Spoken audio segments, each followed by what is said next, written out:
Hello friends, welcome back to our channel Uma Maheshwar blogs. ఈరోజు బ్లాగ్లో నేను నువ్వుల కారపొడి ఏ విధంగా చేసుకోవాలనేది చెప్తాను. ఇది నిల్వ పెట్టుకొని మనం అన్ని కూరల్లోకి యూస్ చేసుకోవచ్చు. దీనికోసం నేను నువ్వులు, జీలకర్ర, ధనియాలు, ఎండుమిరపకాయలు, అలానే వెల్లుల్లిపాయలు కూడా తీసుకున్నాను.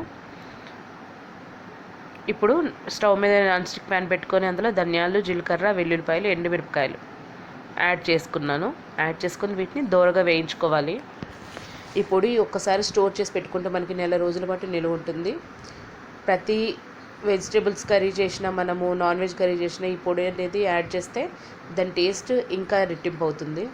తప్పకుండా ట్రై చేయండి. చూడండి, ఈ విధంగా దోరగా వేయించిన తర్వాత దీంట్లో మనము ముందుగా కప్పు నువ్వులు తీసుకున్నాం కదా, ఆ నువ్వులను కూడా యాడ్ చేసుకోవాలి. నువ్వులు మీ ఇష్టమండి, మన కారం తగ్గట్టు ఎండుమిరపకాయలు యాడ్ చేసుకోవాలి. నేను ఒక కప్పు నువ్వులు తీసుకున్నాను, హాఫ్ కప్ ఎండుమిరపకాయలు, ధనియాలు, జీలకర్ర హాఫ్ కప్ తీసుకున్నాను. చూడండి, ఈ విధంగా దోరగా వేయించుకోవాలి. వీటిని మనం మిక్సీ జార్లోకి తీసుకుందాం. మిక్సీ జార్లో తీసుకొని పొడి చేయాలి. కొంచెం సాల్ట్ యాడ్ చేసుకొని పొడి అనేది చేసుకోవాలి. రోట్లో కూడా పొడి చేసుకోవచ్చు.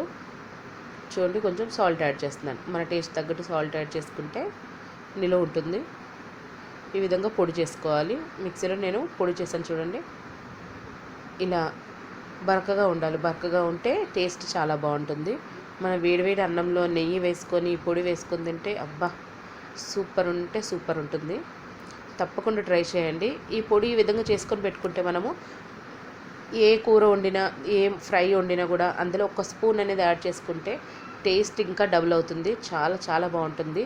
తప్పకుండా మీరంతా ట్రై చేయండి. ఒకసారి చేసుకుంటే మనం 15 days వరకు నిలువ ఉంటుంది. కాబట్టి తప్పకుండా చేసి పెట్టుకోండి. హెల్త్కి కూడా మంచిది. నువ్వులు కదా, హెల్త్కి కూడా చాలా మంచిది.